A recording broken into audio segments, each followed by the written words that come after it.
Breaking news, Eric Adams throws the 2025 mayoral race into disarray, announcing he is going to skip the Democratic primary and seek re-election as an independent. The move comes just one day after a judge dismissed a 5-count corruption indictment.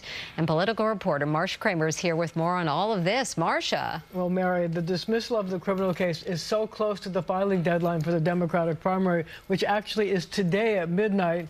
It's certainly one reason why the mayor made his decision. But he also avoids the uphill battle of the city's ranked choice voting system and buys himself a whole lot more breathing room to make his case to voters.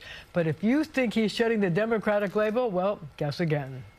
I'm looking forward to running as a Democrat on the independent line. With the slickness of a seasoned politician who can put his finger in the air and see which way the wind is blowing, low poll numbers, a crowded Democratic field, public annoyance at the Trump connection, and yes, the criminal case that was just dismissed, Eric Adams has decided the way to keep living in Gracie Mansion is to take his case directly to the people in November. There isn't a liberal or conservative way to fix New York, but there is a right way and a wrong way. And true leaders don't just know the right path, they have the guts to take it. The mayor announced his decision in a 6-minute video, which infuriated the other candidates in the Democratic primary. If you're reading the news this morning, if you're watching television, and you're scratching your head and saying, what the hell is going on? You are not alone. I'm asking myself the same question. This is a complete circus. But political experts say that Adams made a smart choice because he avoids the slings and arrows that were sure to come his way in a Democratic primary, and he can use the power of incumbency to make his case directly to the people. It's a tough needle to thread. It's not going to be an easy crowd, but you have campaigns of threes. He now has a record to run on.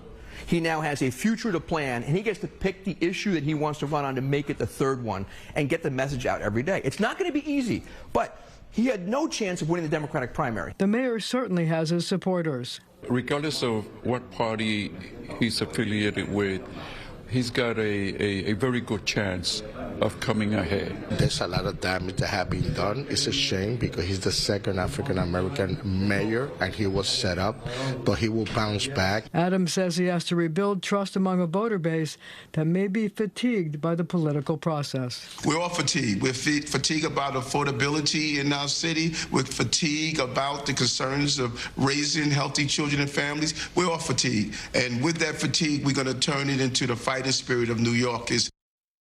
Now, with Adams out of the primary, Andrew Cuomo, currently ahead in the polls by double digits, is expected to become the red meat for the other candidates. Brian Murray says he's going to become their breakfast, lunch, and dinner. Now, if Cuomo survives the primary, he'll have Adams waiting to try to take him out in the general election. Get out the popcorn, folks. It's going to be some movie to watch. Yeah, it's been some dramatic movements for sure. What steps does the mayor need to take now, though, to run on the independent line? Well, it turns out that while today is the deadline for the Democratic primary, he has until May 27th to file petitions to be on the independent line. He only needs to get 33,750 signatures, but that shouldn't be that difficult for him because he said today that if he were to run in the Democratic primary, he already had 25,000 signatures. But there's one other thing. He has to pick a name for his party. He can't just run as an independent. He has to decide how he wants people to vote for him. All right. Well, keep us posted. We know you will. I will. Marcia Kramer, thank you so much. And stay with CBS News New York for the very latest. On our website, we have the judge's full ruling on the Adams case and the latest polls in the mayoral race. It's all at cbsnewyork.com.